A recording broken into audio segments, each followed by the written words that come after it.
If you're thinking about buying the Shotscope V3, then you're probably going to be considering the Garmin S42 as well. And if you're thinking about buying the Garmin S42, you're probably going to be considering the Shotscope V3. So in this video today, I'm going to compare the two side by side, and hopefully it will help you decide which one is right for you. Now, I've done full in-depth reviews of both of these watches, so if you're interested in those videos, then I'll include the links down below in the description. But in this video today, I just want to compare these two side by side. If you've seen my videos before, you'll notice that we're filming somewhere different today. We're in my kitchen. That's because at the moment, we're in the process of moving house. It's incredibly stressful, but for now, it means we've got to film my videos down here while my other room where we normally film is full of boxes. So many boxes, just so many boxes.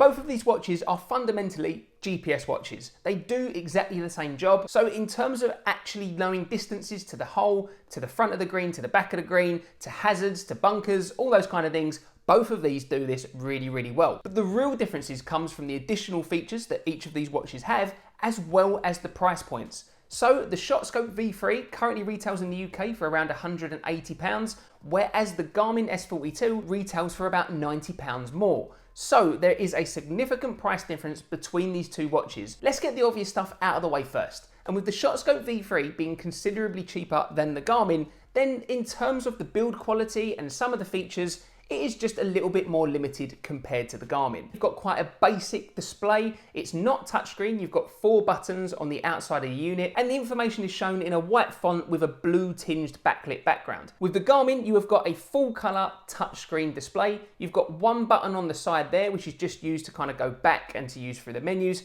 But for everything else, you use the touchscreen. Does that mean that the Garmin is easier and better to use out on the golf course?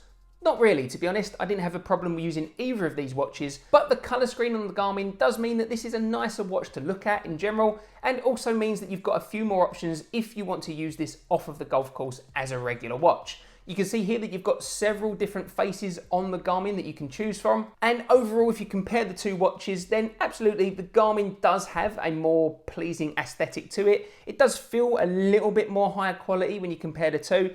Definitely the Shotscope has been built for function, so really I would only be looking to use this on the golf course. Personally, I don't really think it's got the looks that I'd want to be using it off the golf course all that much, although you can do if you want to. But the Garmin definitely looks just a little bit more like a normal watch, so if you want to use it off the golf course, you've certainly got that option. Both of these fit my wrists quite nice, and I've got pretty skinny wrists, so if that's something you're worried about, you don't need to worry with either of these watches. But interestingly, when you compare the two straps side by side, the Shotscope has definitely got a thicker strap, and it does feel a little bit higher quality for sure, actually. The Garmin, when I initially got this out of the box, I was surprised that the strap does feel a little bit kind of cheap and lightweight and plasticky. But a thing to notice with the two straps is that with the Shotscope, this strap is a lot more rubbery, and it just means that it attracts the dirt and holds onto it a lot more than the Garmin. When you're using both of these watches out on the golf course, they both do pretty much the same job. They can tell you to the front, the middle, and the back of the green, and you can see the distances to various hazards out on the course as well. So in terms of their core functionality,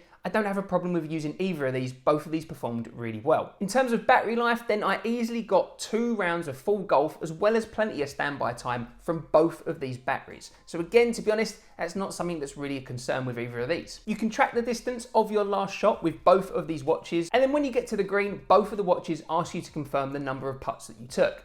Now, there are a few little user differences between these two watches. With the Garmin approach, you can specifically move where the pin is on the green, so you can get a specific yardage. But of course, that's only as good and accurate as you kind of estimate where the green is. So it's totally up to you if you want to use that feature. Personally, I never did out on the course. You do then have a couple of additional features as well with the Garmin. For example, it can tell you when the sun rises and sun sets depending on your location. Again, that's a feature I never used. Also, you can connect the Garmin to your phone, so you can get all your notifications and text messages and that kind of thing, so long as you've got a compatible phone. I use an iPhone and it worked absolutely fine. With the Shotscope, you can connect it to your phone, but that's to get the data from the watch onto the Shotscope app, so you can't get notifications or anything like that on the Shotscope. Now, with that being said, I did find the notifications a little bit annoying with the Garmin because it gives you all of your notifications on the iPhone.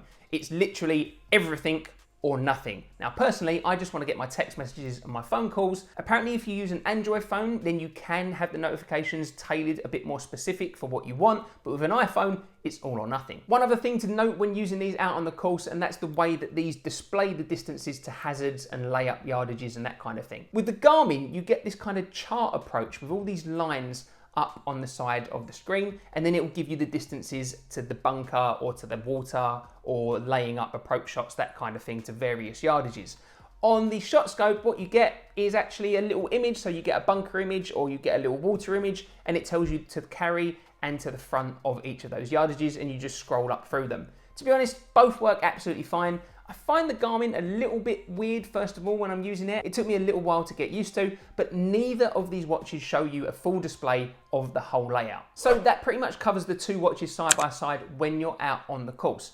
However, we've not actually covered the main feature of the Shotscope V3 yet, and that is the club tracking. So with the Shotscope, you get a full set of tags that go into the ends of your clubs, and it means specifically that the little tags link to the watch when you're out on the golf course, and they can track which club you're hitting, how far you hit it, and where you hit each shot too. Now that potentially is a really, really great feature with the Shotscope for a great price, because the more data that you have on your golf game, the more that you're going to be able to focus on the areas of your game that need improving. With the Garmin approach, there are some tracking features, so it does track your drives and your approach shots just using the data from the watch. However, it doesn't specifically link that data to specific clubs.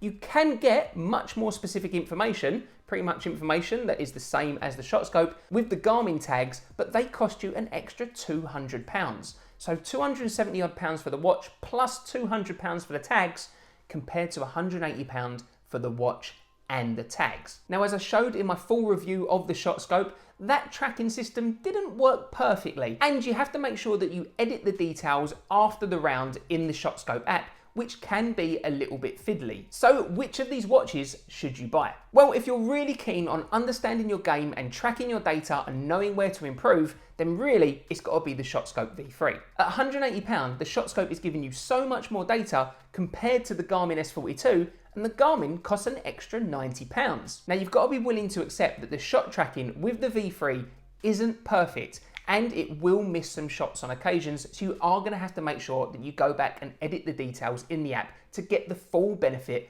of the shot tracking capabilities. But for £180, that is just a lot of data and a lot of helpful, useful information that is just going to really help improve your game. What gets measured gets improved. So the more data that you've got, the more likely it is that you're going to be able to improve your game. With that being said, if you're looking for a golf GPS watch that you can use on and off the course, well, technically, both of those do that. Personally, the Garmin looks a lot better and is a lot more stylish, and you can definitely get away with wearing this off the course if you want to. However, and that's a pretty big however, I probably still wouldn't recommend buying the S42 at the moment.